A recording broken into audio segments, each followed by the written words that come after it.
Today we're interviewing Joryn Jenkins with Open Palm Law about a topic that's very important in Florida. Fortunately, not for me. It's divorce over 50.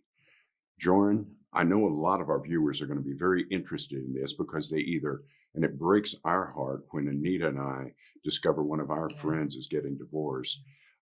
What what's it like for you when you see over 50 couples come in to get a It's an divorce? interesting question. I hadn't really thought of it that way. One of my habits is always to ask people whether there's something I can do to help them save their marriage. Mm, I have no idea why I do that. I just think it's the right thing to do. I think it's the ethical thing to do, even though I'm a divorce lawyer.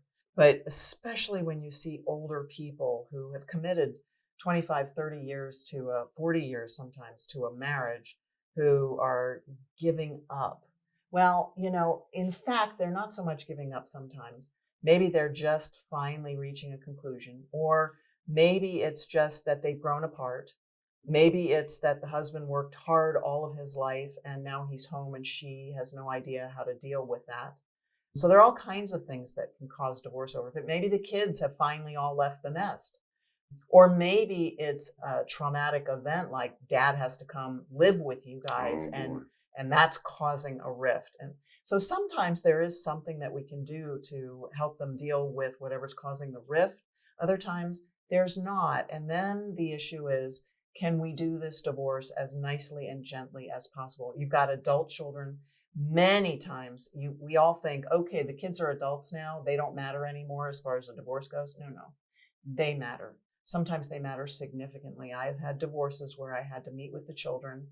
I had one divorce where we were working collaboratively and the adult children joined the meetings because Mm. they wanted to be part of the decision-making process and the parents were okay with that. In that 50 to 60 age range, Not 50 to 60, 50 to 70, 85. wow. I S- have had an 80-year-old divorcing an 82-year-old. Wow. Yeah. So I'm assuming that oftentimes in a marriage of that length, the wife may have never worked.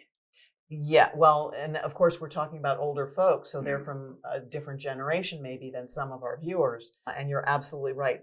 Not many times, but a lot of times, the wife has never worked.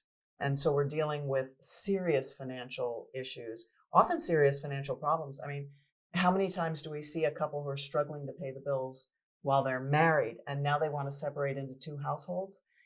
Two people can't live separately as inexpensively as they can together ever. Yeah. I did a divorce collaboratively, an older divorce, where the cause of the divorce was dad was developing some dementia, but not significant, but enough that sometimes he would focus on the fact that he believed she had cheated on him 50 Oh, years earlier. And she denied it, but they were arguing about it all the time and she got fed up. So I got them divorced. A year later, I checked in on her. He's moved back home. She's moved him back into the house because their adult son came to live with them. And so the arguments aren't happening anymore. oh, And she missed him. yeah. So you just never know. If you can do your divorce kinder, gentler, then you leave the door open for all kinds of possibilities. They're not getting remarried, but they're living together. So going back to the wife who'd never worked, should she come in before she announces a divorce to make sure she's got all the information she needs moving forward going through a divorce?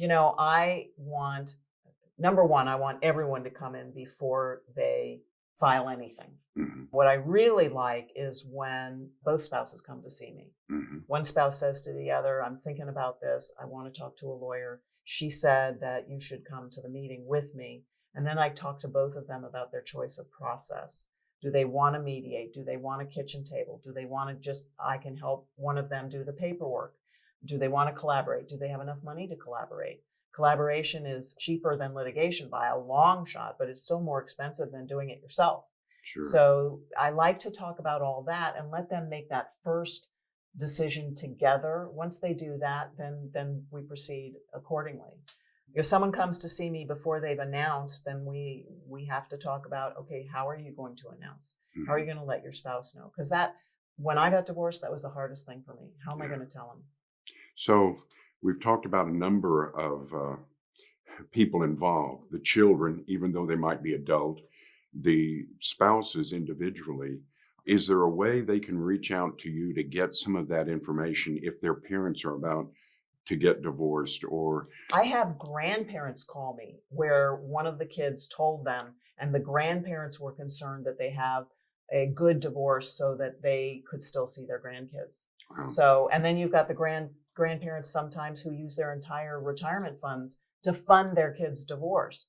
Everybody gets hit by a divorce in the community. School teachers get hit, principals get hit, people get subpoenaed. I had a next door neighbor come see me for legal advice because he got a subpoena to testify in his next door neighbor's divorce. here I walked into this interview thinking it was just going to apply to people over the age of 50 or 60 or to 85. It could actually apply to all of us and the people we care about. Yeah. Joryn, as always, thank you for bringing us such great information. My pleasure, Gary.